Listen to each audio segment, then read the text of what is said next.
Hey everyone, welcome to Julian Speaks, and my name is Julian, of course, and today's episode is something deeply personal, and it's something that I think many people quietly experience but rarely talk about honestly. Today, we're talking about love halfway, or halfway love. So, that is the kind of love where someone gives you enough to keep you hoping, but never enough to fully make you feel secure. You know, that's the kind of love that confuses you and the kind of love that leaves you questioning yourself. So, the kind where you're loved only halfway. And then maybe while listening to this episode, you'll realize something. So sometimes the most painful relationships are not the ones that completely reject us, but the ones that almost choose us, I'd say. So wherever you are right now, driving, lying in bed, walking outside, or just trying to get through another day, thank you for being here with me. And let's talk. Segment 1. What is halfway love? Halfway love is difficult to explain unless you've lived through it. It's not necessarily abusive. It's not always toxic in obvious ways. Sometimes it looks even beautiful from the outside. But deep inside, something always feels incomplete. So halfway love is when someone gives you affection when it's convenient. They care, but not consistently. They stay, but not fully commit, or they never fully commit. They say the right words, but their actions leave you emotionally starving. So in the relationship where you keep waiting for clarity, waiting for reassurance, waiting for effort, waiting for them to finally love you the way you deserve. And the hardest part, you start convincing yourself that crumbs are enough because you're afraid of having nothing at all. I think many people stay in halfway love because they see potential. They remember good moments. They remember the late night conversations, the affection, the laughter, the moments where the person felt fully present. And those moments become addictive. Because when someone gives you warmth after emotional distance, your heart clings to it harder. And it begins surviving on emotional inconsistency. And eventually, you're going to stop asking for complete love. You just ask for moments. That's halfway love does. It slowly lowers your standards while convincing yourself, or it's still convincing you that it's still love. Segment 2. Why halfway love hurts so much? I honestly believe halfway love can hurt more than a clean breakup. Because at least rejection gives you clarity. Because halfway love keeps the door slightly open. Just enough hope, just enough attention, just enough affection to stop you from walking away. And hope can become dangerous when it keeps you trapped, right? So you start overanalyzing everything. Maybe they're just stressed, or maybe they're just scared, or maybe if I become more understanding, more patient, more lovable, things will change. A little by little, you're going to begin carrying the emotional weight of the relationship alone. You become the one trying harder, the one who's communicating more, who's forgiving more, who's sacrificing more, who's been waiting more. Meanwhile, the other person becomes comfortable giving the bare minimum because they know you'll stay. And this is where many people lose themselves.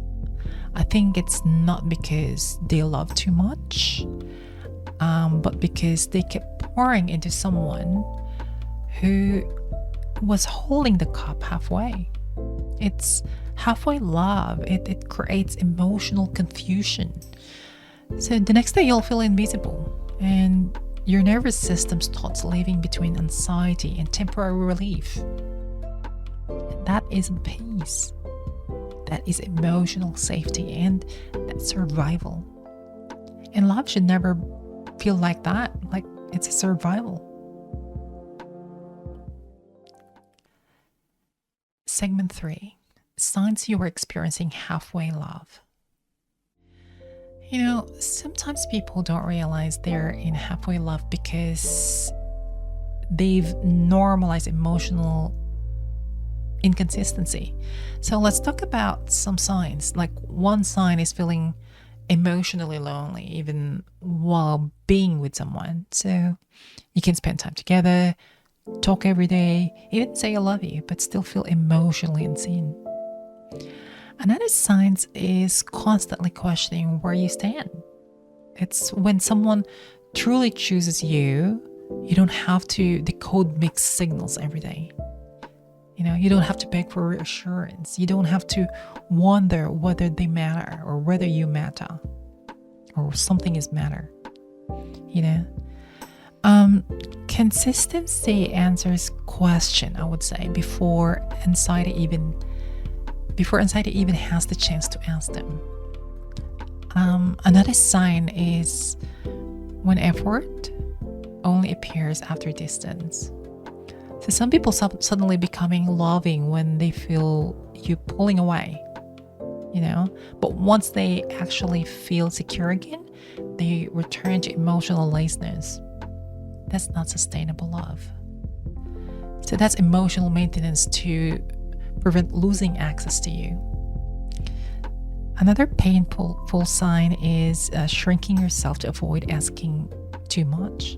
You stop bringing your needs, you stop expressing disappointments, you stop expecting effort, because somewhere along the way you learn that the emotional needs to be felt inconvenient to them. And one of the saddest signs of all is you keep holding on to the way they could instead of accepting who they consistently are.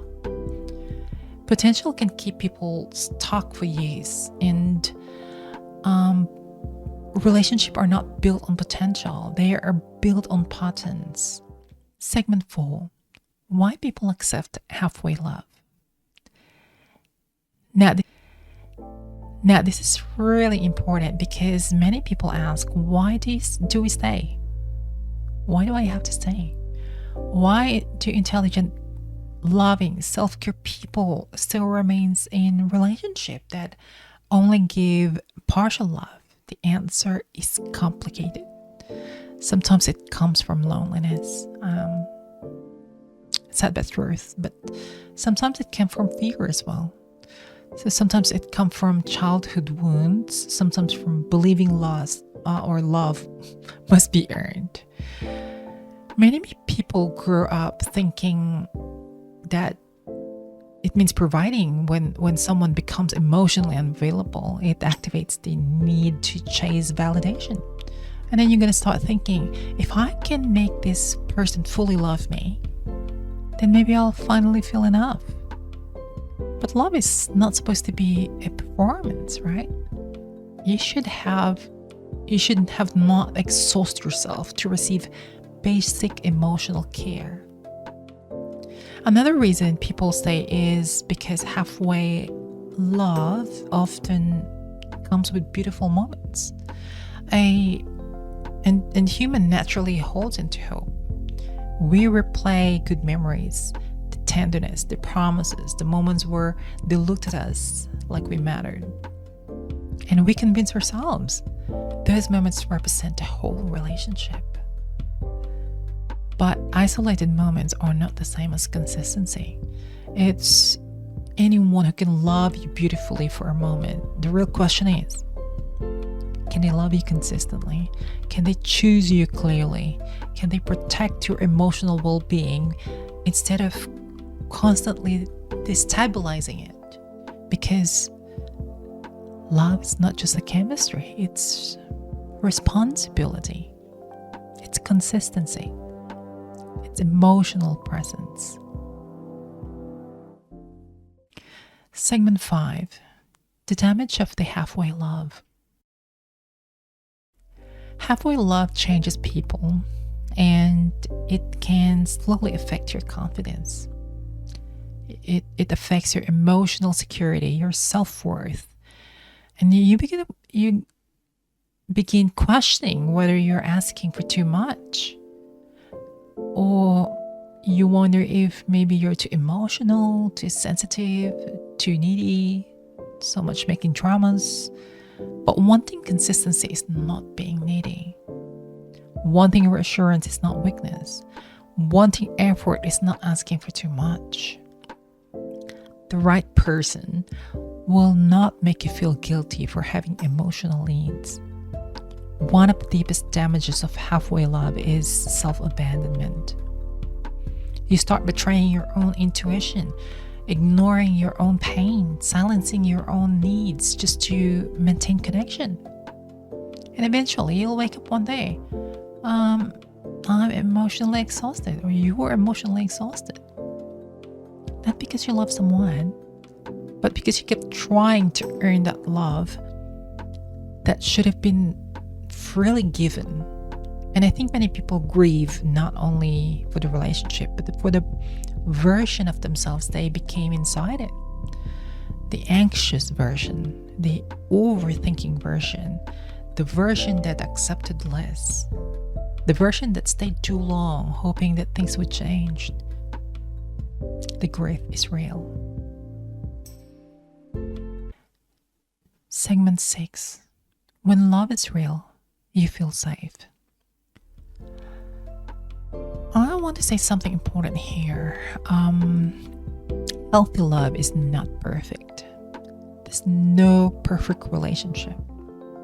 People make mistakes. People get busy. People struggle emotionally. But healthy love still creates emotional safety.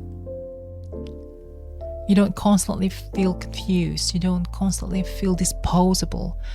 You don't constantly feel like affection could disappear at any moment.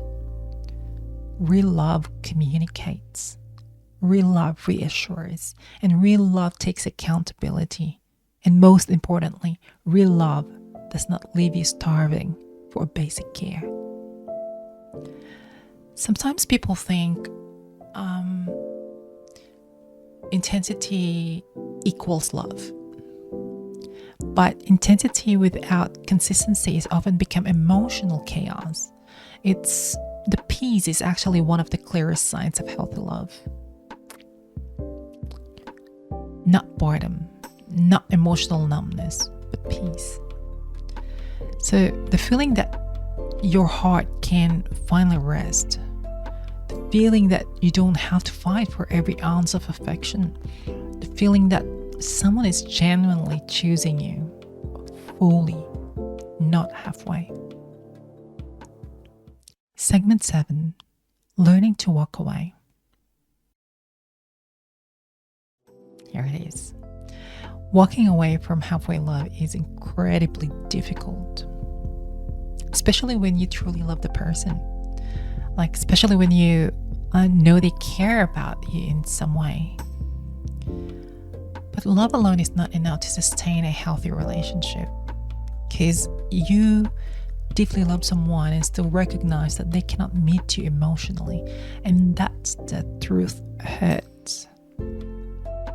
That hurts because it's true. Sometimes walking away it's not about anger, it's about self-respect, or it's choosing you to stop begging for consistency. It's deciding your heart deserves a clarity instead of confusion. And yes, letting go hurts. So you grieve for the future you imagined. You grieve for the memories, for all the potential. But staying in halfway love also hurts. So eventually you have to decide which which pain leads to growth? Like, which pain only keeps repeating itself? And the question changes everything. Segment 8. Healing after halfway love. Healing after halfway love takes time. So because you're not only healing from the other person, you're healing from the confusion, inconsistency, emotional deprivation, from the hope that never fully became reality. And one of the hardest parts of healing is learning to trust yourself again. Trust your instincts, your standards. And trust that your needs matter. Healing is also meaning that you learn from being alone, which is better than constantly feeling emotionally abandoned beside someone. Loneliness inside a relationship can be one of the heaviest feelings in the world. And during the healing, you begin rebuilding your relationship with yourself. You can start remembering who you were before, constantly questioning your self-worth. So you begin giving yourself love, patience, reassurance, and softness you kept trying to get from someone else. And slowly, you stop romanticizing the almost love. You stop chasing inconsistency. You stop settling for partial effort, because your heart finally understands you deserve a love that fully arrives. And the last question is, maybe that's the hardest question of all this. Should we be angry at the people we love because they couldn't fully love us back? The truth is, sometimes people know how to love from the level they are healed, the level they've grown, or the level they've experienced themselves. So that doesn't always make the pain easier, but it can help us understand that not everyone hurts us intentionally.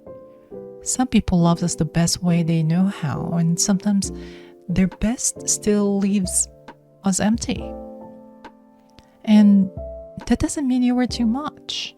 That doesn't mean you were hard to love, or it doesn't mean your love was wasted. You can grieve what someone could not give you without turning your heart bitter. Because healing is not about punishing people for what they lacked. Healing is learning how to stop abandoning yourself while waiting for someone else to choose you fully. And if someone cannot meet you where your heart truly needs to be met, you're allowed to stop shrinking. Your love, just stop, keep them close. Love should never require you to disappear.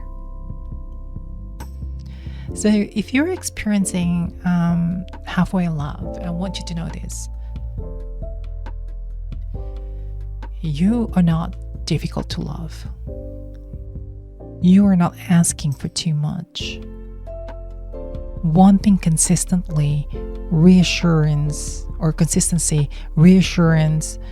effort, communication, and emotional safety are normal human needs. And the right love will not punish you for needing those things. Please don't spend your life trying to convince someone to fully choose you, because the people who truly value you will make love uncertain every single day. And one day, I hope you experience a love that feels calm, clear, mutual, and intentional. A love where you no longer have to decode mixed signals. A love where you can finally exhale, because love should never leave you emotionally starving.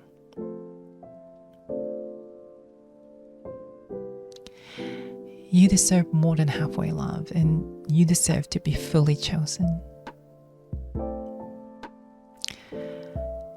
Before we end today's episode, I just want to say thank you for sitting with me and all throughout this conversation and for listening on today's episode of Jillian Speaks.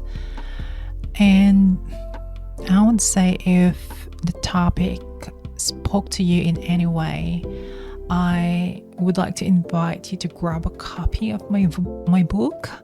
It's called The Space I Never Gave Myself.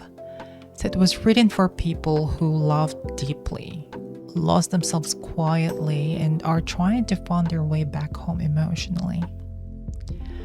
So my hope is that somewhere in those pages, you'll feel seen, understood, and a little less alone during difficult seasons of your life. So if you enjoyed today's episode, I'd like you to please hit the subscribe button and hit the like so you'll be alerted when the next episode comes in. Also, please follow our pages and share this podcast with someone who may need it. And stay connected for more honest conversation about healing, love, self-worth, and growth. So thank you again for being here, and until next time, please take care of your heart, choose yourself, and never settle for the love that only meets you halfway. I'll see you in the next episode. Thanks, everyone. Bye.